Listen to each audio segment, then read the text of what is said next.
मनी अट्रॅक्शनच्या या सिरीजमध्ये मी तुम्हा सर्वांचं स्वागत करते। जर तुम्ही डायरेक्टली हा व्हिडिओ बघत असाल आणि जी आज मी टेक्निक सांगणार आहे ती यूज कराल तर तुम्हाला रिझल्ट मिळणार नाही। मनी अट्रॅक्शनवर जे सिरीज बनवलेली आहे ते तुम्ही पूर्ण बघावे, नंतर हा व्हिडिओ बघावा। त्यामुळे तुम्ही चांगले रिझल्ट क्रिएट करू शकता। तुम्ही हाऊसवाईफ असाल किंवा नोकरी करत असाल, तुम्ही जेंट्स असाल की लेडीज असाल, तुम्हा सर्वांकडे एक मॅजिकल जिनी आहे। रॉकेट उडवू शकतो, चंद्रावर पोहोचू शकतो, जगातली सर्वात मोठ्यातली मोठी कामं करू शकतो। तो म्हणजे तुमचा सबकॉन्शियस माइंड। पण आपणच त्याला छोट्या छोट्या गोष्टींमध्ये, घरातल्या ऑफिसच्या कामांमध्ये गुंतवून ठेवलेला आहे। छोट्या छोट्या गोष्टींमध्ये आपण त्याला अडकवून ठेवलेला आहे। मी असं म्हणत नाहीये की घरातली आणि ऑफिसची कामं करणं चुकीचं आहे, पण आपल्याकडे एवढी पॉवरफुल टेक्निक असताना आपण हजारो लाखो रुपये कमवू शकतो। 10,000 रुपये प्रमाणे 10 व्यक्तींना रोजगार देऊ शकतो। आज इन्फॉर्मेशनचं जग आहे। सगळ्यांकडे mobile through, TV through, channels through किंवा न्यूजपेपर थ्रू इन्फॉर्मेशन येत आहे। पण प्रश्न हा आहे की किती लोक त्या इन्फॉर्मेशन मधलं नॉलेज गेन करतात। आता जर कुणाला भारताचे राष्ट्रपती विचारलं तर नाव सांगता येणार नाही। काही लोक तर रात्री झोपायच्या आधी मोटिवेशनल व्हिडिओज, यूट्यूब व्हिडिओज खूप बघतात, पण रिझल्ट मात्र मिळत नाही। असं का बरं असेल? आणि जोपर्यंत आपण रिझल्ट क्रिएट करत नाही तोपर्यंत आपल्याला रिस्पेक्ट मिळत नाही। समाजामध्ये रिस्पेक्ट त्यालाच मिळतो जो रिझल्ट क्रिएट करतो। हजारो लाखो लोक जे काम करत आहे तेच काम करून जर रिझल्ट क्रिएट केला तर त्याला रिझल्ट म्हणता येणार नाही। कारण तसं बघायला गेलं तर शाळेचे मुलं अभ्यास करून सुद्धा रिझल्ट क्रिएट करतात। गृहिणी घरात राहून दिवसभर काम करून ज्यांना जे पाहिजे ते वेळेत देऊन रिझल्ट क्रिएट करत आहे। पुरुषांचं बघायला गेलं तर ऑफिसमध्ये जाऊन ते पैसा कमावतात, म्हणजे हाही एक प्रकारचा रिझल्ट झाला। पण असा रिझल्ट नाही। रिझल्ट म्हणजे जो समाजातील लोकांच्या नजरेने रिझल्ट आहे, जो रिझल्ट आपण क्रिएट केल्यानंतर रिस्पेक्ट आपल्याला आपोआप मिळतो। फ्रेंड्स, आज मी जे तुम्हाला टेक्निक सांगणार आहे ती एक विद्या आहे। ही विद्या मी माझ्या गुरुकडनं मिळवली आणि त्यांनी त्यांच्या गुरुकडनं, म्हणजे मी आणि माझे गुरुच नाही तर हजारो लाखो लोक यातून रिझल्ट क्रिएट करत आहेत, मनी अट्रॅक्ट करत आहेत। पण मला जेन्युइनली असं वाटतं गरीब आणि मिडल क्लास लोकांनी ना याचा बेनिफिट घ्यायला पाहिजे आणि आपली एक लेवल वाढवायला पाहिजे। At the level of mind, at the level of wealth, at the level of health आणि ॲट द लेवल ऑफ राहणीमान किंवा विचार, यातला एक शिफ्ट त्यांनी निर्माण करायला पाहिजे। चांगल्या सवयी लावायला पाहिजे। सवयीला आपल्याला पकडावं लागतं, मग ती सवय आपल्याला आयुष्यभर पकडून राहते। जर आपण मुद्दामून चांगल्या सवयी लावल्या नाही तर वाईट सवयी आपल्याला आपोआप पकडतील आणि त्या मात्र आयुष्यभर आपल्याला सोडणार नाही। म्हणून मुद्दामून आपल्याला वर्ल्ड क्लास सवयी लावायची आहे, जो ऑर्डिनरी सवयी आपोआप आपल्यापासून लांब पडतील। म्हणून मुद्दामून आपल्याला काहीतरी शिफ्ट करायचं आहे, पण ते रिझल्टच्या लेवलवर। या टेक्निकचा यूज करताना तुम्ही तेव्हाच एन्जॉय करू शकता जेव्हा तुम्ही रिझल्ट क्रिएट कराल। रिझल्ट तेव्हाच क्रिएट करू शकता जेव्हा याची प्रोसेस तुम्ही व्यवस्थित फॉलो कराल। आणि या प्रोसेसचा पहिला महत्त्वाचा टप्पा म्हणजे सरेंडर, टोटली सरेंडर होणं। म्हणून मुद्दामून आपल्याला काहीतरी शिफ्ट करावं लागेल आणि तेही रिझल्टच्या लेवलवर। जी टेक्निक मी तुम्हाला सांगणार आहे त्यामध्ये त्याच्या रिझल्टसाठी तुम्हाला टोटली युनिव्हर्सला सरेंडर व्हावं लागेल। इथे तुमचे लॉजिक चालणार नाही। जर तुम्ही लॉजिक चालवत बसणार की हे कसं होईल, हे खरंच पॉसिबल आहे का, असं नसतं, तर तुम्ही कधीच रिझल्ट क्रिएट करू शकणार नाही। जर तुम्हाला रिझल्ट पाहिजे असेल तर तुम्हाला टोटली सरेंडर करावं लागेल। नाहीतर तुम्ही टेक्निक तर यूज कराल, पण त्यात 10 दिवस जाईल, 15 दिवस जाईल, 20 दिवस जाईल, 30 दिवस जाईल आणि तुम्ही म्हणाल की रिझल्ट मिळाले नाही। त्यामुळे सरेंडर भाव हा खूप महत्त्वाचा आहे।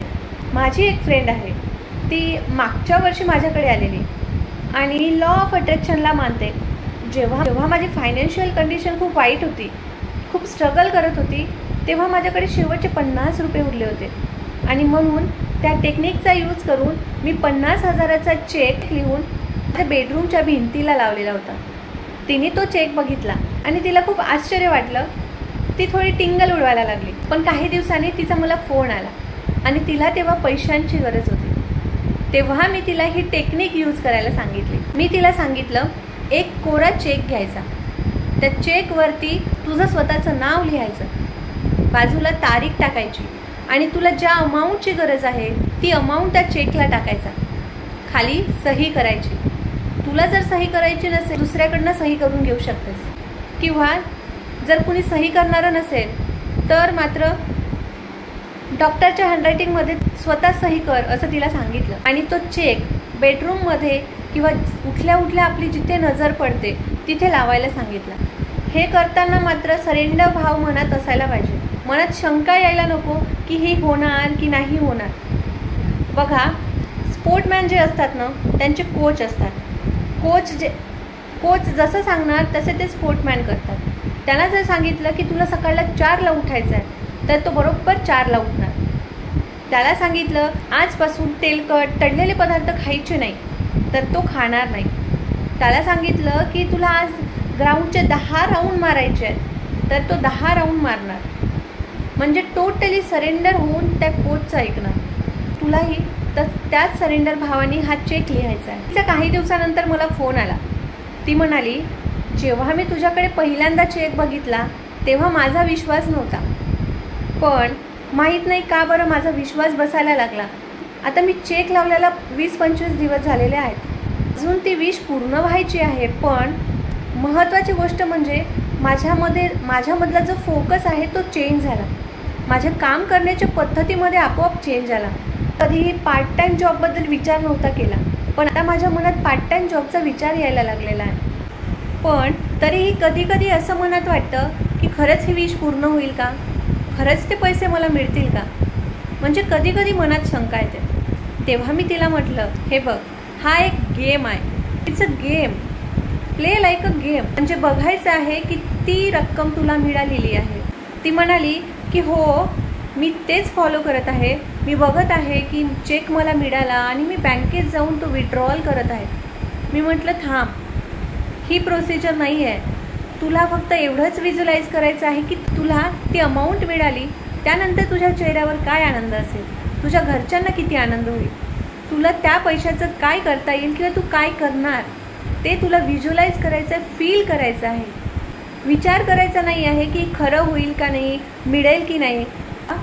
जेव्हा आपण एखाद्या रेस्टॉरंटमध्ये जातो आणि समजा तुम्ही मसाला डोसा ऑर्डर केला तर तुम्ही विचार करता का की हा मसाला डोसा कोण बनवणार, कसा बनवणार, कधी बनवणार, कसा लागेल, माझ्यापर्यंत येईल की नाही, कसा येईल, कोण आणून देणार, हा विचार करता का. तुम्ही तुमचा ऑर्डर दिला की तुम्ही तुमच्या मोबाईलमध्ये किंवा जे कोणी फ्रेंड्स असेल, जे सोबत असेल, त्यांच्याशी गप्पा करायला लागता. कसा बनेल, काय बनेल, कधी येईल, हा रेस्टॉरंटच्या मालकाचा प्रश्न आहे. तुम्हाला फक्त ऑर्डर करायचा आहे. सेम त्याप्रमाणे तुम्हाला फक्त चेक बनवायचा आणि लावायचा आहे. त्याबद्दल विचार करत बसायचं नाही की कधी होईल, काय होईल, कसं होईल. युनिवर्सची एनर्जी खूप मोठी आहे. आपण त्याचे छोटे लेकरं आहोत. जसं छोटासा मुलगा आपल्या पप्पाला चॉकलेट मागतो तसं तुम्हाला ते मागायचं आहे. मग पप्पाकडे पैसे आहे नाही आहे, आज चॉकलेट देईल, उद्या देईल, छोटी देईल, मोठी देईल, तो पप्पाचा प्रश्न आहे. त्यामुळे तुम्ही फक्त एवढंच करायचं आहे की या युनिवर्सवर विश्वास ठेवायचा आहे आणि सरेंडर भावाने ते काम करायचं आहे. रोज सकाळी उठल्या उठल्या तुम्ही तुमचा चेहरा नाही बघितला ना तरी चालेल, पण उठल्या उठल्या तो चेक मात्र बघायचा आहे आणि इमॅजिन करायचं आहे की ती अमाऊंट तुम्हाला मिळालेली आहे.